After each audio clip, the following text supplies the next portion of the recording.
മാമി ഇതാ ചെറിയ ചക്കയുടെ കഷ്ണം കൊണ്ടുവന്നപ്പോൾ പെട്ടെന്ന് ഓർത്ത് അങ്ങനെയാണെങ്കിൽ ചക്കത്തോരൻ വെക്കാമെന്ന് അത് ചെറുതായിട്ട് അങ്ങ് മുറിച്ചിട്ടിട്ടുണ്ട്. പിന്നെ അതൊരു കുക്കറിലേക്ക് മാറ്റി അതിലേക്ക് നമുക്ക് 1/4 ടീസ്പൂൺ മഞ്ഞൾപ്പൊടിയും 1/2 ടീസ്പൂൺ മുളക് പൊടിയും പിന്നെ ഒരു പച്ചമുളകും പിന്നെ കുറച്ച് ഉപ്പും പിന്നെ ആവശ്യത്തിന് വെള്ളവും ചേർത്തിട്ട് കുക്കറിൽ ഇട്ടിട്ട് 2 വിസിൽ, ഒരു വിസിൽ മതി എങ്കിലും ചിലപ്പോൾ 2 വിസിലായാലും കുഴപ്പമൊന്നുമില്ല. അപ്പോൾ 2 വിസിൽ അതവിടെ നിൽക്കട്ടെ വേവിച്ചിട്ട് അതിലേക്ക് നമുക്ക് കുറച്ച് ചെറിയുള്ളി എടുത്തിട്ടുണ്ട്, പിന്നെ കുറച്ച് തേങ്ങ എടുത്ത് അതിന് ശേഷം അതിലേക്ക് 1/4 ടീസ്പൂൺ മഞ്ഞൾപ്പൊടി ഇട്ടിട്ടുണ്ട്, പിന്നെ കുറച്ച് ജീരകം, നല്ല ജീരകമാണ് അത് ഇട്ടിട്ടുണ്ട്. അത് മിക്സിയിലിട്ടൊന്ന് നമുക്കൊന്ന് ജസ്റ്റ് ഒന്ന് ചതച്ചെടുക്കാം.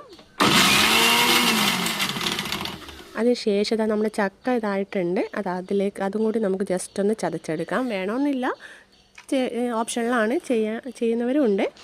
ഇനി അത് നമുക്കത് കടുക് വറവിട്ടതിന് ശേഷം അതിലേക്ക് ആ ചക്ക അതിലേക്ക് ഇടുക. അതിന് ശേഷം നേരത്തെ ചതച്ച് വെച്ചിട്ടുണ്ടായിരുന്ന തേങ്ങയും ഉള്ളിയൊക്കെ ഉണ്ടായിരുന്നല്ലോ അതും ഇട്ട് അതിൻ്റെ മുകളിലേക്ക് കുറച്ച് കറിവേപ്പിലയും പിന്നെ കുറച്ച് വെളിച്ചെണ്ണയൊക്കെ ഒഴിച്ചപ്പോൾ നമ്മുടെ ചക്കത്തോരൻ റെഡി ആയിട്ടുണ്ട്. പെട്ടെന്ന് കഴിയും കേട്ടോ.